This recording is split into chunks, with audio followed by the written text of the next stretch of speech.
I'm Helier Bissell-Thomas. I'm a writer-director. My debut feature film, Kaufman's Game, was recently released in cinemas, in mainstream cinemas and independent cinemas alike. It is about to be released on DVD and Blu-ray and VOD on transactional and subscription VOD worldwide.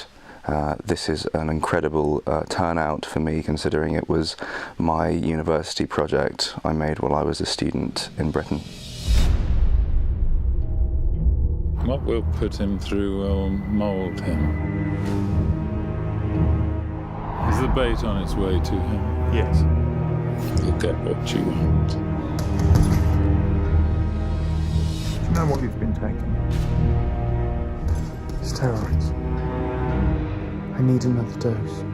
I give you what you want if you do something for me. It was quite unorthodox, the casting for Kaufman's Game, because we didn't have a casting director, so it was pretty much just me putting feelers out in the right places. I had my script, and I sent the script to various agencies in London, including the top 5, and I didn't expect to hear anything back, obviously, because, you know, I didn't have a feature film track record at that time, obviously, and I was still a student. But then, luckily enough, the agents got in touch, and the clients were keen to meet with me, and it kind of built from there, really. So I had actors who were already known in the West End, who were known in telly, interested in this, you know, tiny in-origin student project, and it really added a lot of value to the package, which wasn't there before, and then the ball started to roll a bit faster. So I was very lucky to have secured the actors that I did for this project. We just clicked, you know. I met up with them in my local pub, which was pretty unprofessional of me, I know, but it was good, you know, and after a few coffees, or maybe it was pints, I can't remember, we sort of we'd kind of reached a level of rapport that we were happy to to collaborate on. As far as the actors were concerned, for working on a micro budget independent production, I had to make it very clear to them that we needed their schedules completely clear in order for this to work, because we weren't working around them so much as locations and location availabilities, which we only had on certain dates. So it was very much a case of just having them commit to that. And when I first met up with them, even though I knew I was dealing with, you know, some actors, you know, who were used to a lot better in their profession, I made it very clear. I said, I'm going to need you to clear your schedule for this, otherwise the film isn't going to be possible, more or less. And they agreed. So that was that was good, because otherwise the film wouldn't have been made. To put it bluntly, you can get away with you know, firing and hiring crew members during a production, and no one's going to know about it when they sit in the cinema and the lights go down. But, you know, if the actors disappear, then things are tricky. I just hope he's up to this boy. We have a special interest in you. Is that why you've been stalking me? I think he'll realise that we're pushing him down the right path. Preparing for the shoot with the actors, because I knew that we had such a tight schedule, such limited time in the locations we were shooting in that we'd secured for the production, I felt it would be prudent to take a bit of rehearsal time with the cast members before we started filming, and I'm really glad we did, because it just meant that the actors were a little bit more comfortable in the zone. They got to sort of learn their lines a bit and vibe off other cast members before we moved into the production. So I think, although it's a little bit unorthodox to rehearse feature film scenes the way you would a play, but I think when you have limited time, you don't have time to rehearse on the set. So if you can find a way to do that before you move into production, then I think it's helpful if you're making that kind of low budget movie. And also people get to know each other better, quicker, and that can help. It's good to know the people you're working with before you all turn up and it's intense and the lights are on and all that. So I think from a point of view of like sort of morale amongst the cast and certain crew members, I guess the cast aren't going to meet crew until the day, but at least that way they're sort of comfortable with each other, and that helps. Support network. You need a space in which people feel, in which the cast feel, I think, free to kind of not only do what the script is demanding of them and their director, but also free to kind of just do what they want as well.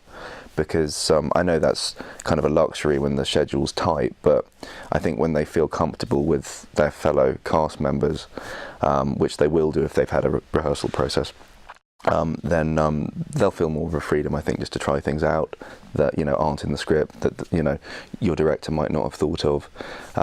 Whether it's just picking up an object while they're delivering a line, method movements, things like that, and it makes all the difference. I mean, a classic example is maybe the obvious example is Marlon Brando on The Waterfront, when he's talking to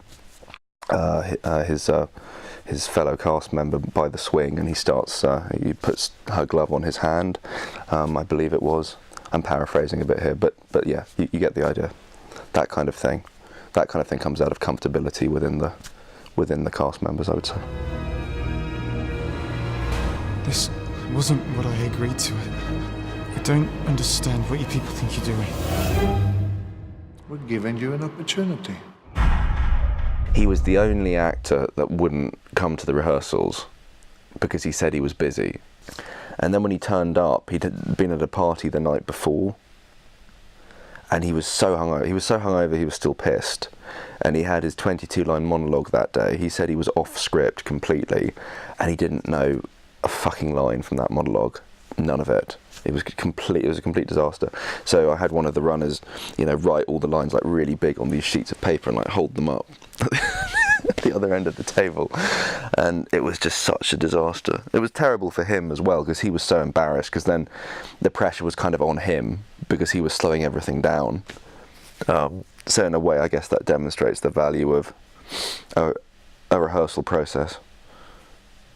Because if he'd been present for that, then he probably would have turned up. He wouldn't have known any of his lines. And then we could have said, we've got to actually know your lines, it's kind of important.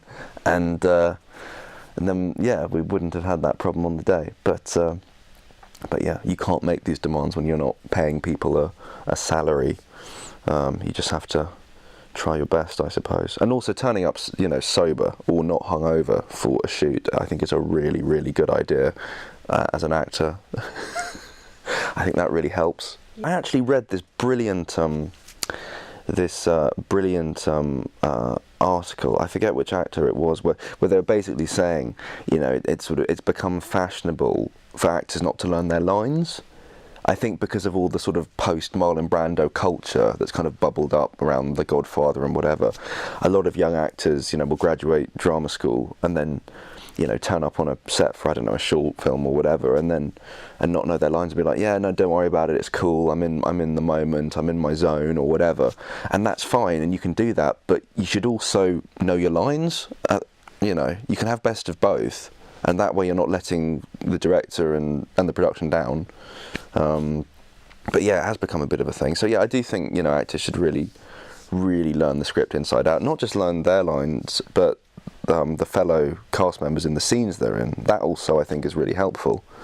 It'll give you a much stronger sense of timing, of your timing in the scene, and I think delivering the lines in a more interesting way. Kubrick would be very high up there for me. I love Kubrick's films. I've watched them so many times, I almost don't need to watch them anymore. Like, I can just sort of close my eyes and I can sort of play The Shining sort of in my mind's eye, shot for shot, or Clockwork Orange and 2001.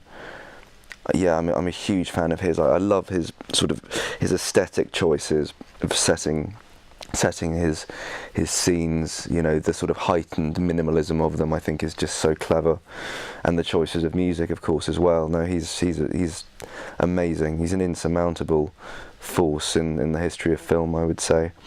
And then, you know, going back a bit further, Orson Welles, I'm a huge fan of. I think his version of The Trial is brilliant. Probably the best adaptation of a Kafka work to date, and I was definitely looking to that as well as Kafka's books and short stories when I was developing Kaufman's Game, because there's a strong Kafka influence in that. I suppose Spielberg is a big influence. Well, I think he's been a big influence on every filmmaker, I think, of my sort of VHS generation of directors growing up, because, you know, access to his back catalogue was always so accessible and readily available to us. But yeah, and then there's some more kind of obscure European stuff I'm quite interested in, like Ingmar Bergman's films, for instance. I'm a big fan of The Seventh Seal and Cries and Whispers, and the classic French film noir, Jean-Pierre Melville's movies I'm a huge fan of. Yeah, so it's a bit of a mix, really. And of course Ridley Scott, particularly his early work. I love Ridley Scott's early movies, The Duelist, Alien, Blade Runner. Fantastic filmmaking. So yeah, it's a mix. Music's been a big influence on me as well. Various mentors I've had in the film industry. I suppose my school days, you know, studying English literature has had some kind of impact on the way I think about screenwriting and storytelling in general in movies. So yeah, it's difficult to pinpoint any one thing, but you know, I'm grateful for all of my influences. I would say to people just starting out in the film industry, if you have an idea of what you want to make, the way that you see yourself and the way you see yourself making it, and you have a strong gut instinct about that, then I would just run with it. And anyone who doubts that, just ignore them. I mean, you know, listen to advice, you know, listen, but if the advice isn't conducive to, for want of a better word, what you feel is your destiny, your path, then just say no. Just say no and mean no, and then carry on your way. Because I think a problem with the film industry, I would say, certainly in Britain, and maybe I think a bit less so in America, having spent some time in Los Angeles, but I would say certainly in Britain the industry is very kind of opinion driven. You know, you're going to get a lot of opinions, and I think when you're starting out, you kind of feel like you sort of need to listen to people's opinions and ask for their opinions. But the problem with asking for opinions is you're just going to get a lot of opinions. Opinions don't necessarily make or break anything. And I think more often than not, your decision not to listen to someone's opinion on something you're doing, you know, might, you know, be the deciding factor that takes you to where you want to be, just as listening to their opinion might be really great advice, and that might also be the deciding factor. So basically, you know, I would say you just got to trust your instincts first and foremost, above other people's, and then if they add any value to what your instincts are along the way, then great. If they don't, then too bad. We're all individuals. We all have our own path, and really, you know, what you feel is right for you is probably right for you, and you know, you've got to do it, but you've got to do it your way. So, I mean, you know, like I said before, you know, I'm a huge fan of, you know, Steven Spielberg and Stanley Kubrick, but, you know, they're individuals, and, you know, I've got to do it my way, in the same way that anyone else who admires them and wants to follow a similar path needs to do it their way, whether it's a producer, a writer, a director, an actor. You've got to just trust your instincts and believe in them, because that will reward you, I think, in the long run, I would say. Because everyone said to me, why aren't you making a horror? If you're doing a micro budget film, why aren't you making a horror? And I said, well, everyone's making a horror. I like horror, but I'm fussy about horror. Everyone's making a horror. And they said, well, that's ridiculous. You're not going to sell this thing. You're not. Even if you make it. And I said, but it's obviously film noir, but I'm packaging it like a thriller. And they said, yeah, but you're not going to sell this thing. You can't sell a micro budget movie unless it's a horror film. It's impossible unless it's a horror film where it's got a household name attached, which this obviously didn't. It's going to be impossible. I studied arts and creative technologies at Staffordshire University, and I was on that course while I was developing and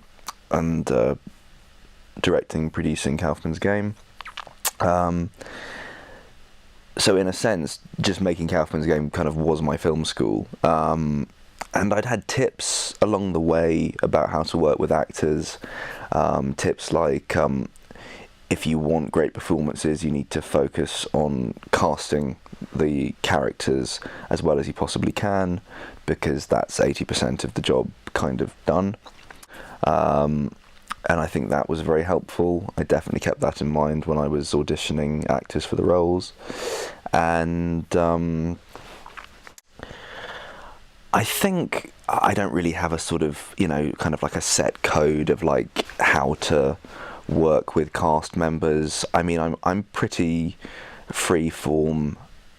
I mean, I know what I want because I've already written it in the script, but then, at that point on the set, maybe you'll have to mix things up because a location has changed slightly, or because you don't have maybe the right lighting equipment or the right lens or whatever. So, I'm used to being sort of fairly adaptable, and as a result of that, exercises in spontaneity with the cast I'm very open to as well. And if they have an idea they want to try, then I'm all for it, as long as we have time for it, which you don't tend to on low and micro budget movies. But I think the best actors are intuitive, are just highly intuitive, and I think they feel when something is going to look powerful on camera or not. And I remember when we were shooting Kaufman's, there were some scenarios when the cast would do things and they wouldn't tell me, and I'd notice it, and then I'd sort of query it later, after I'd cut the shot, and they'd say, "Oh, sorry, do you want me to not do that?" It's like, no, I wasn't upset about it. I thought it was interesting. I just wanted to know why, because it was interesting. So do it again if you want. And we would work that way pretty much throughout the production. Yeah. I think the more freedom, the better. I mean, like we said earlier, obviously, they have to, know their scripts and all that. They need that kind of mattress to fall back on if they're going to try other stuff out in the moment. But yeah, I'm all for them, making the set their universe and just seeing, what pops up around them in that space. I mean, I think the most interesting performances in film history have been born out of allowing that kind of freedom. When you look at Werner Herzog's relationship with Klaus Kinski, incredible. I mean, I think his performance in Fitzcarraldo and A Greer Wrath of God is probably two of the most iconic performances ever. And then again, more recently, when you look at the work Daniel Day-Lewis has done with Martin Scorsese and Paul Thomas Anderson, I think on both counts, the directors have basically allowed him to kind of just build this character, almost from scratch. It takes trust, I would say. He has a script to work with, but it takes trust, and really powerful kind of iconography is born out of, I think, that trust when you've found the right collaborator. Yeah, and then a more sort of, poppy commercial example is Jack Sparrow with the Pirates of the Caribbean franchise. Gore Verbinski basically just gave Johnny Depp free rein to kind of, create this character, which wasn't in the scripts, but Johnny wanted to, I think, kind of add a more kind of rock star edge to what would otherwise just have been a pirate anti-hero adventurer, and that wouldn't have been as interesting. We're still in the throes of releasing Kaufman's Game. We've still got some theatrical dates on the horizon, which is wonderful. We've had a fantastic release for Kaufman's Game, being the first student movie to be released by Odeon Cinemas, the Savoy Cinemas, just mainstream cinemas in general. Has been a real kind of career turning point for me. And hopefully for any other student filmmakers who are being told no, that will never happen for their debut feature projects.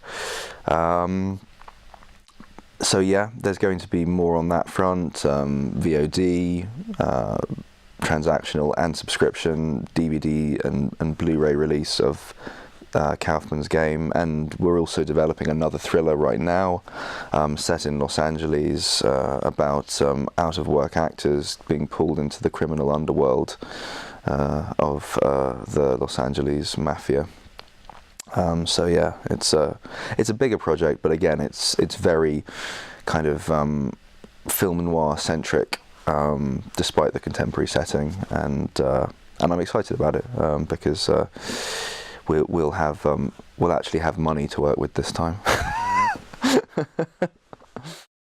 Being the first student feature film to be released by mainstream cinemas was tremendously lucky and fortuitous, and a tremendous honour, and one that I didn't anticipate, but I obviously hoped for in my wildest dreams, and I'm very grateful for the turnout on that front, and I hope that it encourages other student filmmakers who are embarking on feature films to push for that in their careers, because ultimately, as we discussed earlier, nothing is impossible. You've just got to believe in yourself and what you're doing, and believe in your content, and push for what you want your content to do.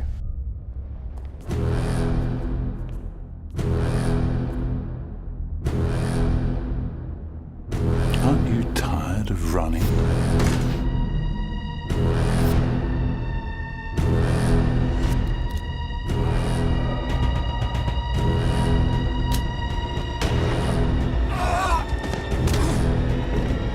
You haven't told him, have you? He needs to know now. That was never up to me. Good luck, Stanley.